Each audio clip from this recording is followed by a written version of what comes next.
Hello student, I will talk on antibiotics, vaccine, food poisoning today.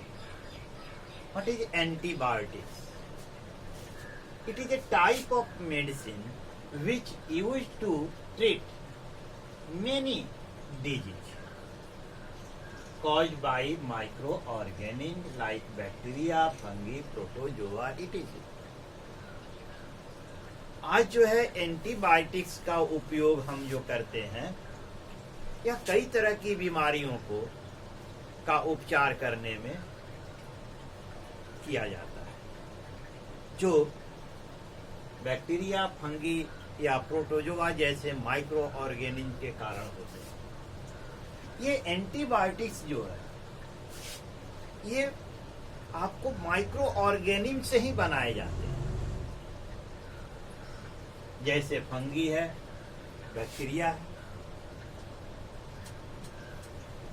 इसका role ये है कि यह जो है बिना नुकसान पहुंचाए जिस माइक्रो ऑर्गेनिज्म के कारण जो बीमारी होती है या तो उसकी एक्टिविटी को कंप्लीटली स्टॉप कर देता है या उसे किल कर देता है और इस तरह मरीज जो है ना ठीक हो जाता है, बीमारी ठीक हो जाती है। Antibiotics was first discovered by the Alexander Fleming in 1929। सबसे पहली बार जब वह कल्चर कर रहे थे बैक्टीरिया को लेकर और उसके बगल में जो है उन्होंने फंगस की कल्चर रखी थी, तो उन्होंने पाया कि the development of the bacteria not only stop down but also it kill. तब यह जो फंगस था जिसको जो है पेंसिलियम, उसका टाइप है फंगस का पेंसिलियम, जिसका उन्होंने यूज किया जाता, तब उन्होंने पाया कि यह penicillium is capable to kill the bacteria और स्टॉप इट्स डेवलपमेंट।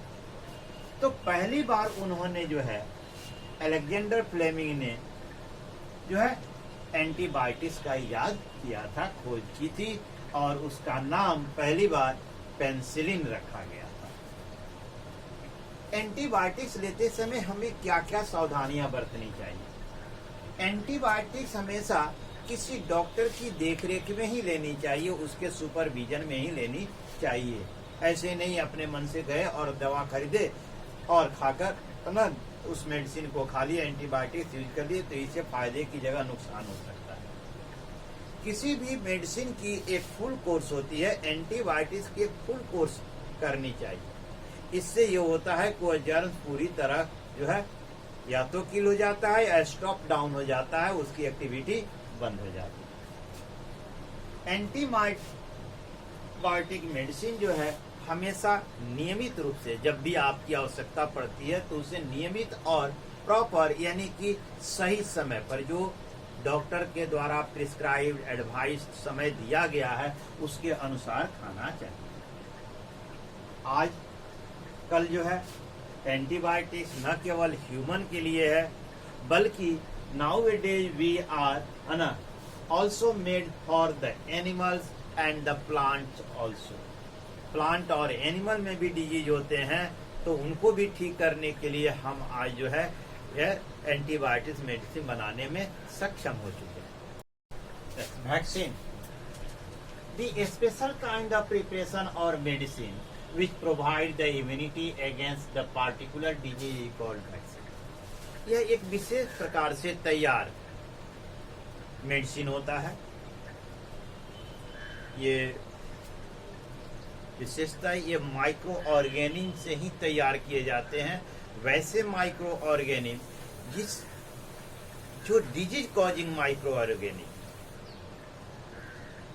जो डिजीज देते हैं, जो माइक्रो ऑर्गेनिज्म उस डिजीज को रोकने के लिए उसी तरह के माइक्रो ऑर्गेनिज्म से यह स्पेशल प्रिपरेशन तैयार की जाती है जिसे हम वैक्सीन कहते हैं। यह जो वैक्सीन होता है इसमें उस माइक्रो ऑर्गेनिज्म के डेड और वीकेंड यानी उनको कमजोर कर दिया जाता है। एलाइव होते हैं लेकिन ये जो है नुकसान नहीं पहुंचा सकते। इनको इतना वीक कर दिया जाता है कि ये जो है शरीर को नुकसान नहीं पहुंचाते। तो ये जो वैक्सीन बनता है एक तरह से डेड और weakened microorganism but alive, ठीक है। इस वैक्सीन को the process of giving the vaccine orally और injection to a person to protect against the particular disease called vaccination. एक व्यक्ति को किसी खास तरह की बीमारी से बचने के लिए जब उसे ओरली या इंजेक्शन के जरिए इस वैक्सीन को दिया जाता है तो इसी को हम कहते हैं वैक्सीनेशन। ऐसी बहुत सारी बीमारियां हैं जिन्हें एराडिकेट भी किया जा चुका है और उन्हें रोकथाम करने के लिए वैक्सीनेशन की जाती है। जैसे आपको स्मॉल पॉक्स है, रेबीज है, हेपेटाइटिस है, पोलियो तो कम्प्लीटली एराडिकेट कर दिया गया। Cholera is also, tuberculosis second है जिसको एराडिकेट कर दिया गया है, टाइफाइड है ना। इन सब चीजों को जो है रोकने के लिए इनकी जो वैक्सीन जो है व्यक्ति को दी जाती है। सबसे पहले वैक्सीन जो है एडवर्ड जेनर ने बनाया था। उन्होंने जो है 1798 में स्मॉल पॉक्स के लिए वैक्सीन तैयार की। स्मॉल पॉक्स कॉजिंग जो माइक्रो ऑर्गेनिज्म होते हैं उसी ऑर्गेनिज्म से लेकर उन्होंने जो है स्मॉल पॉक्स वैक्सीन की प्रिपरेशन की।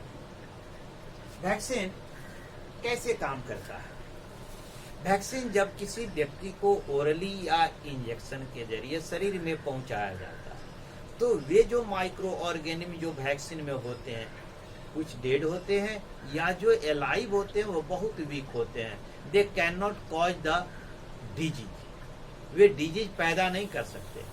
तो जब उन्हें शरीर में इंजेक्ट किया जाता है या ओरली दी जाती है तो हमारा शरीर उसको रेस्पॉन्ड करता है और रेस्पॉन्ड करते ही जो शरीर की इम्यून सिस्टम है वह उसको रेस्पॉन्ड करती है।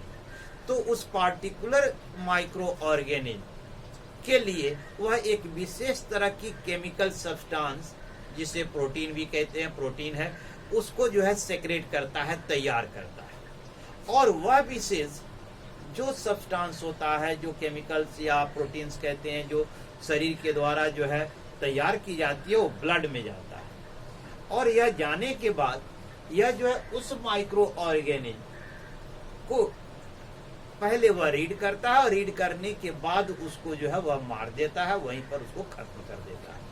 तो यह जो उसको हम एंटीबॉडीज कहते हैं। यह एंटीबॉडीज हमारे शरीर में वह लंबे समय तक ब्लड में विद्यमान रहता है, मौजूद रहता है। अब भविष्य में यदि इस तरह के डिजीज कॉजिंग माइक्रो ऑर्गेनिज्म यदि हमारे शरीर में प्रवेश करता है तो हमारा शरीर का जो एंटीबॉडीज है, इम्यून सिस्टम है, वह तुरंत उसको जो है रेस्पॉन्ड करता है और उसको वहीं पर डेवलप करने से पहले, बीमारी पैदा करने से पहले उसको वहीं पर खत्म कर देता है। ये क्लियर? फूड पॉइजनिंग, आइए देखते हैं फूड पॉइजनिंग क्या है।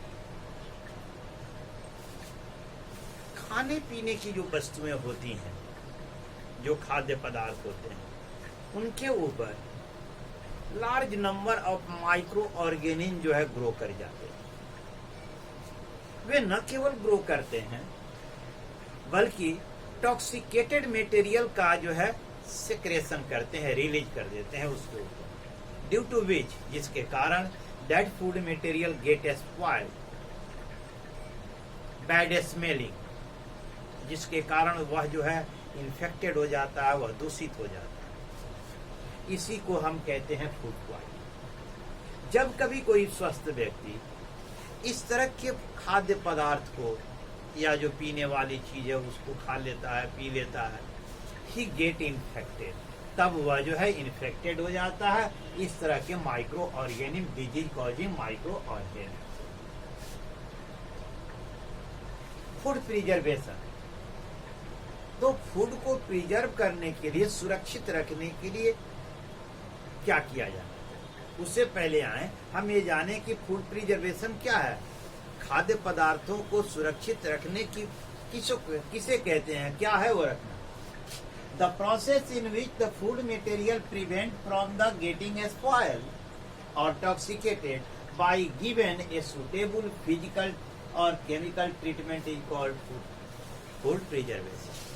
यानी वह प्रक्रिया जिसमें खाद्य पदार्थों को, है ना, हम क्या करते हैं, गेटिंग स्पॉयल, उसे सड़ने गलने दूषित होने से बचाने के लिए जब उसे एक विशेष तरह की फिजिकल, जैसे सनलाइट में सुखाना, हीट करना, ये फिजिकल कंडीशन है, ठीक है, जिसमें जैसे आपको फ्रिज में रखना, फ्रीजिंग करना, ये सब फिजिकल कंडीशन। केमिकल कंडीशन जैसे नमक डालना, केमिकल को जैसे अब साइट्रिक एसिड है उसको डालना, विनेगर डालना, या सोडियम मेटाबाइसल्फाइड डालना, ये केमिकल है जिनके सुटेबल ट्रीटमेंट से इन खाद्य पदार्थों को स्पॉइलेज होने से बचाया जा सकता है और लंबे समय तक इन्हें सुरक्षित रखा जा सकता है। In the next video we talk on the various method of the preservation of the food and last topic the nitrogen cycle. Thanks.